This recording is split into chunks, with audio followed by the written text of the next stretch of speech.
प्रिय दर्शकों, एक बार फिर से ऋचा की भक्ति में आप सबका स्वागत है। हमारे चैनल को लाइक, शेयर, सब्सक्राइब और कमेंट करना ना भूलिएगा। साथ ही बेल आइकन को प्रेस करके ऑल पर प्रेस करिएगा ताकि हमारी सारी वीडियोस आप तक पहुंच सके। संतान सप्तमी व्रत कथा भाद्रपद शुक्ल पक्ष की सप्तमी तिथि को संतान सप्तमी व्रत किया जाता है। यह व्रत महिलाएं और पुरुष अपनी लंबी उम्र के लिए, अपने संतान की लंबी उम्र के लिए रखते हैं और संतान सप्तमी का व्रत बहुत ही शुभ माना जाता है। संतान सप्तमी का व्रत बच्चों की खुशहाली और उनकी लंबी आयु के लिए रखा जाता है।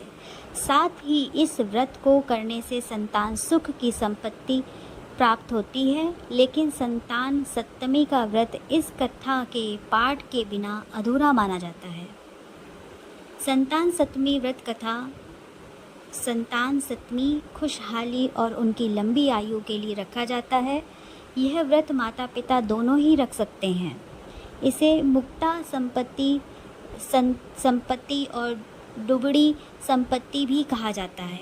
इस दिन माता पार्वती और भगवान शिव की विधि पूर्वक पूजा और अर्चना की जाती है। बता दें कि जिन महिलाओं को संतान सुख में बाधा आ रही है, उन्हें भी ये व्रत ज़रूर करना चाहिए। उनकी मनोकामना पूर्ण हो सकती है। लेकिन संतान सप्तमी का व्रत इस कथा के पाठ के बिना अधूरा माना जाता है, इसलिए इसे पूरा ज़रूर सुनना चाहिए। व्रत करें या ना करें, लेकिन कथा ज़रूर सुनना चाहिए। एक नगर में एक साहूकार रहता था। उस साहूकार के 7 बेटे थे, लेकिन वह जिस भी बेटे का विवाह करता था वही मर जाता था। जिस प्रकार इसके 6 बेटे मर गए। अंत में इसके 7वें बेटे का भी विवाह तय हो गया। उसने सभी रिश्तेदारों को आमंत्रित किया। विवाह में शामिल होने के लिए लड़के की बुआ को भी बुलाया। रास्ते में लड़के की बुआ आ रही थी तो एक बुढ़िया मिली। बुआ ने बुढ़िया के चरण स्पर्श किए और उनसे पूछा कि बेटी कहाँ जा रही हो। बुआ ने उसे सब कुछ बता दिया। कि सब कुछ जानने पर बुढ़िया ने कहा कि लड़का तो मर जाएगा। वह जैसे ही बारात में के लिए घर से निकलेगा, घर का दरवाज़ा गिर जाएगा। यदि उससे बचेगा तो फिर जिस पेड़ में नीचे बारात रुकेगी वह पेड़ गिर जाएगा। वहाँ से बचने पर भी जब वह ससुराल में प्रवेश करेगा तो वहाँ पर भी दरवाज़ा गिर जाएगा। उससे भी यदि बच जाएगा तो 7वीं फेरी भंवरी पड़ने समय नाग आकर उसे डस लेगा।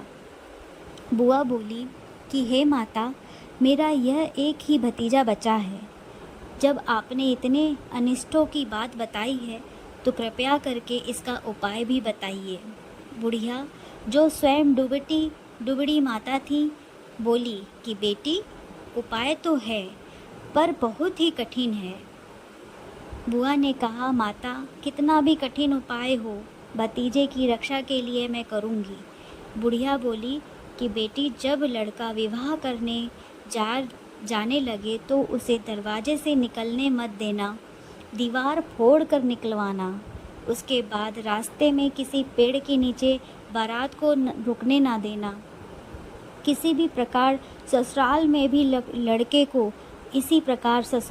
लड़के को दीवार तोड़कर ही घर में प्रवेश करने तथा भावरे के समय कटोरे में दूध भरकर रख देना। जब नाग आकर दूध पीने लगे तो उसको तात के फांस में फंसा लेना।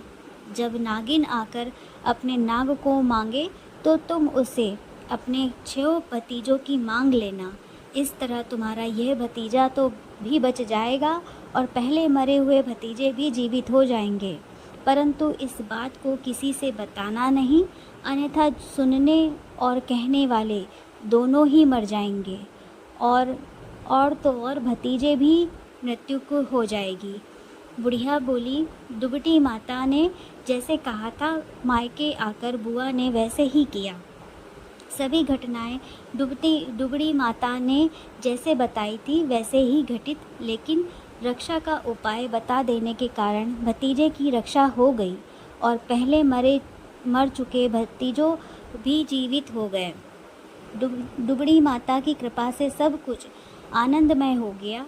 बारात लौटने पर बुआ ने सप्तमी को दुबड़ी माता की पूजा करवाई।